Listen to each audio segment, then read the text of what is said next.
El invierno no pedía permiso en aquellas tierras, legaba como un enemigo silencioso, cubriendo todo con una promesa de muerte blanca.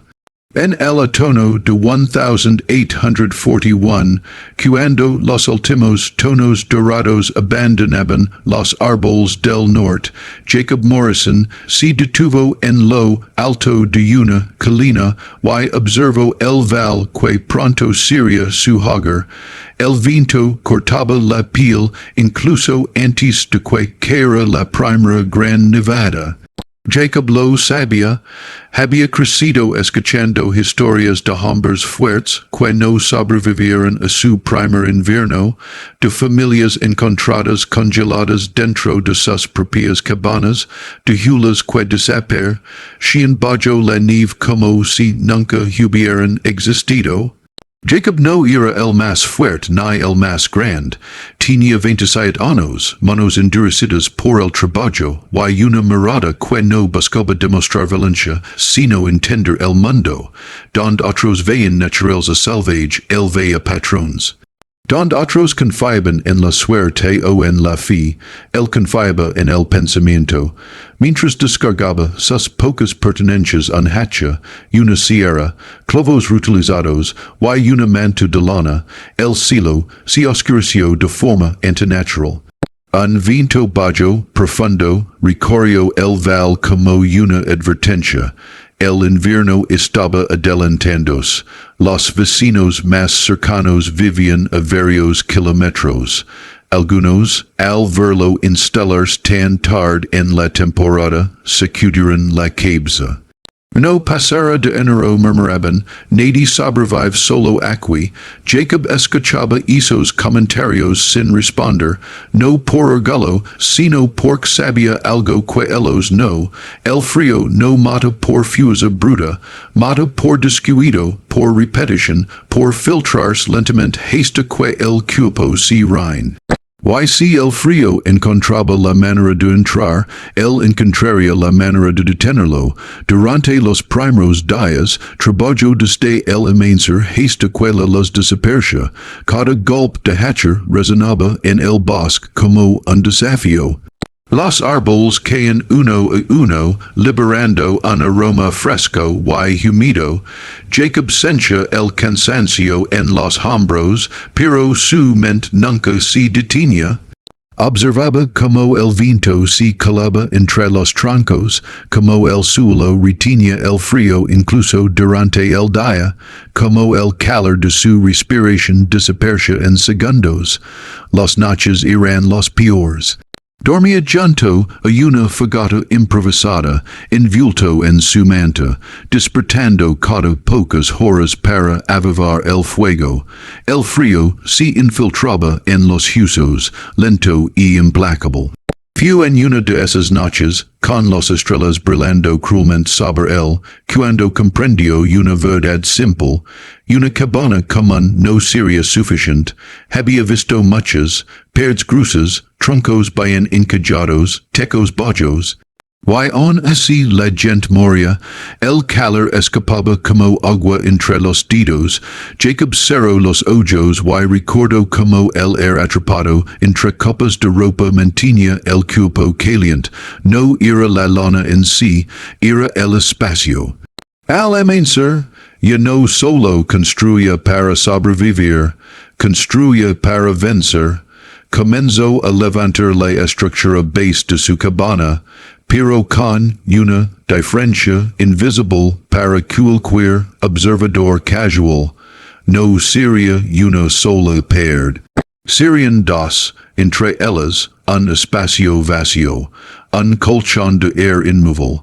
El frío tendría que atravesar más que madera, tendría que luchar contra la quietud. Mientras los primeros copos de nieve caían, Jacob trabajaba con una urgencia silenciosa. Sus dedos se entumecían, la respiración dolía, pero cada tronco colocado era un acto de rebeldía. Cada medición, una declaración de guerra contra el invierno que se aproximaba. Cuando la primera tormenta real ligó, violenta y repentina, la estructura apenas estaba a medio terminar. El viento alaba como una bestia hambrienta. Jacob se refugió dentro, rodado de jucos, grietas y madera cruda. Aun así, notó algo distinto. El aire no mordía con la misma ferocidad. El frío se detenía, confundido, como si no entendiera el obstáculo que tenía delante.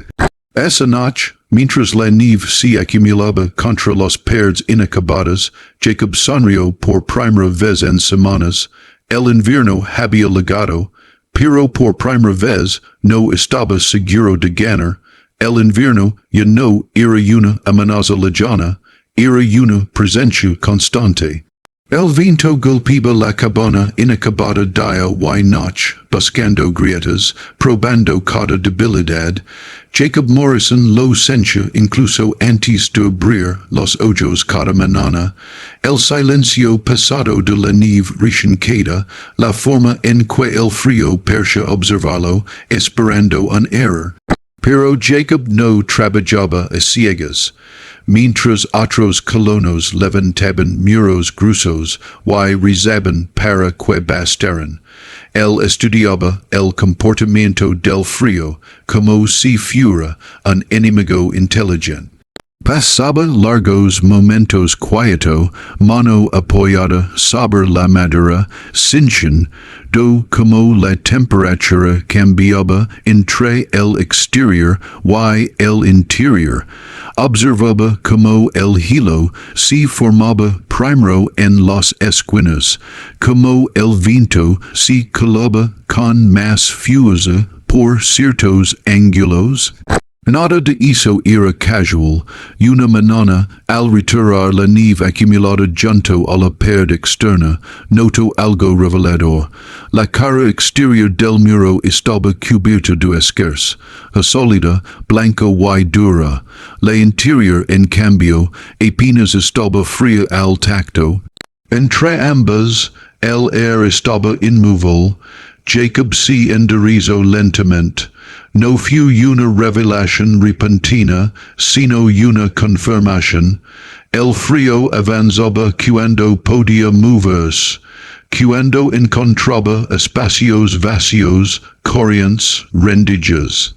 Pero cuando el aire quedaba atrapado, detenido, el invierno perdía fuerza.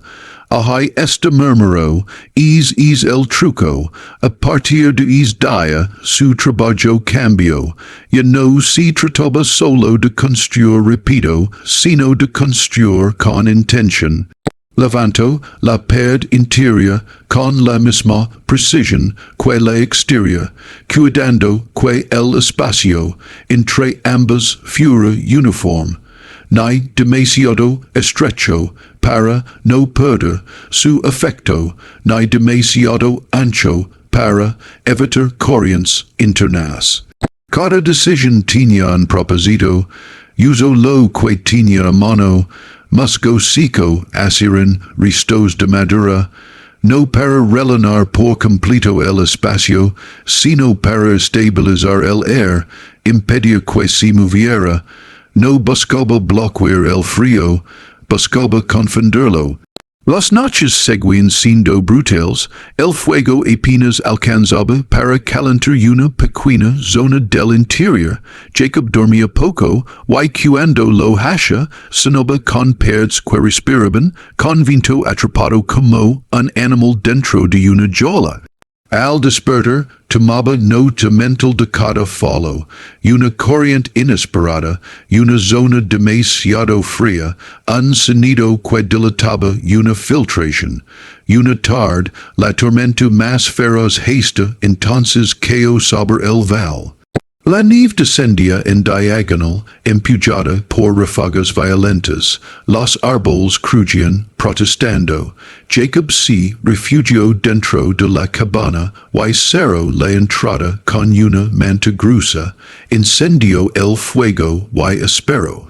El frío tardo en llegar, no desapareció, pero tampoco invadió el espacio como antes, permaneció en los perds, presionando, intentando abrir paso, Jacob acercó la mano al muro interior, estaba frío sí, pero soportable.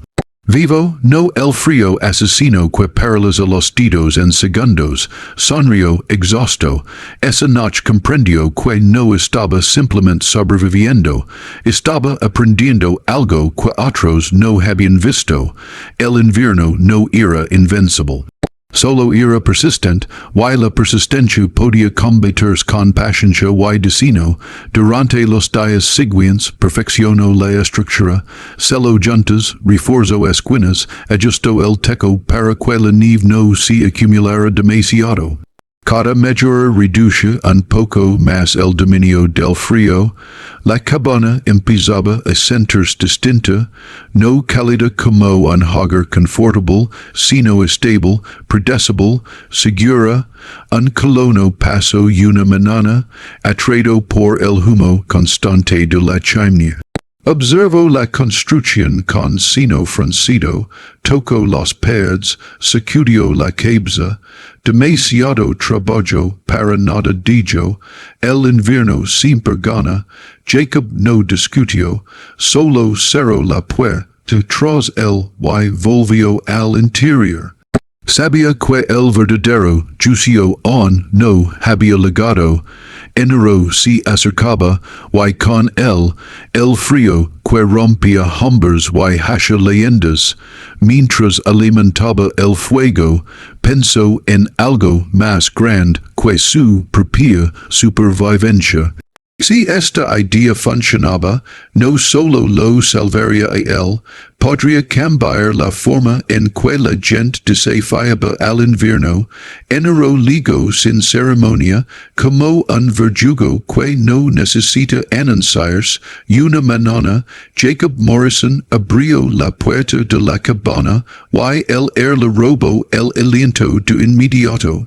No era solo frío, era un peso invisible que aplastaba el pecho, que hacía crujir la nieve bajo los pies como vidrio roto, el termómetro que colgaba torcido en un clavo marcaba una temperatura que pocos hombres sobrevivían por mucho tiempo. El verdadero invierno había llegado, la tormenta comenzó antes del mediodía, el cielo se cerró, gris y bajo, y el viento transformó la nieve en agujas. En cuestión de horas, la cabaña quedó rodeada por un muro blanco.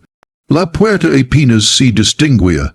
Jacob entró, cerró con esfuerzo y reforzó la entrada. Afuera, el mundo desapareció. Adentro, el silencio era inquietante. El fuego ardía en la chimenea, pequeño pero constante. Jacob se sentó cerca, atento, como un guardián. Cada sentido estaba alerta. Escuchaba los golpes del viento contra la madera, el crujido lento de los troncos al contra por el frío extremo. Sabía que esta noche decidiría todo. Si el destino fallaba, el invierno no perdonaría. Las horas pasaron con una lentitud cruel.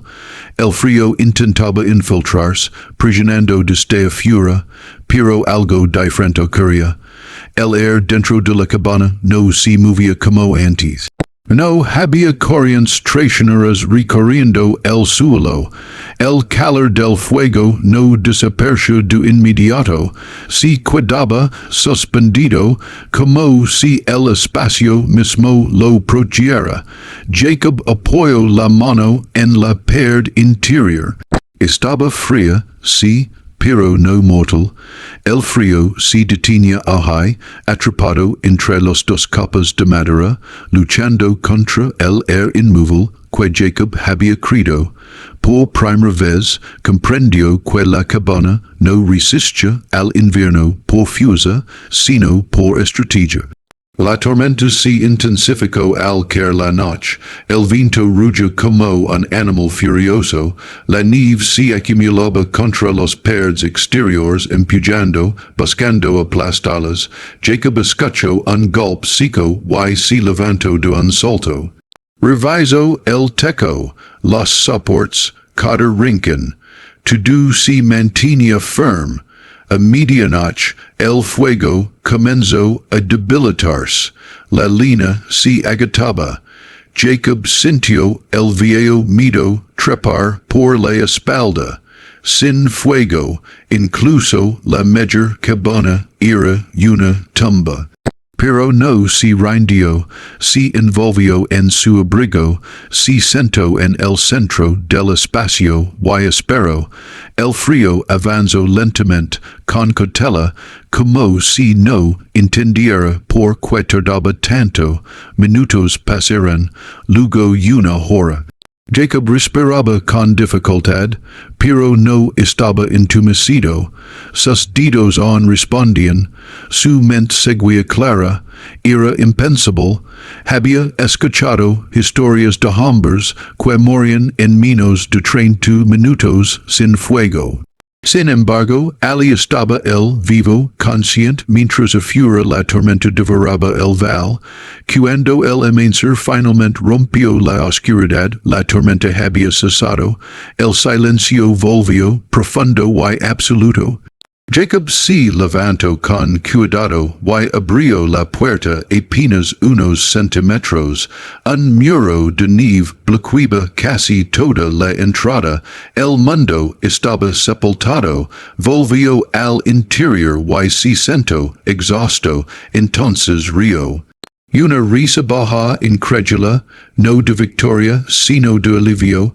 La cabana había pasado la prueba. El invierno había lanzado su golpe más brutal, y había fallado. Horas después logró despejar la entrada y salir. El frío seguía siendo letal, pero ahora Jacob lo miraba de otra forma. No como una sentencia inevitable, sino como un problema resuelto.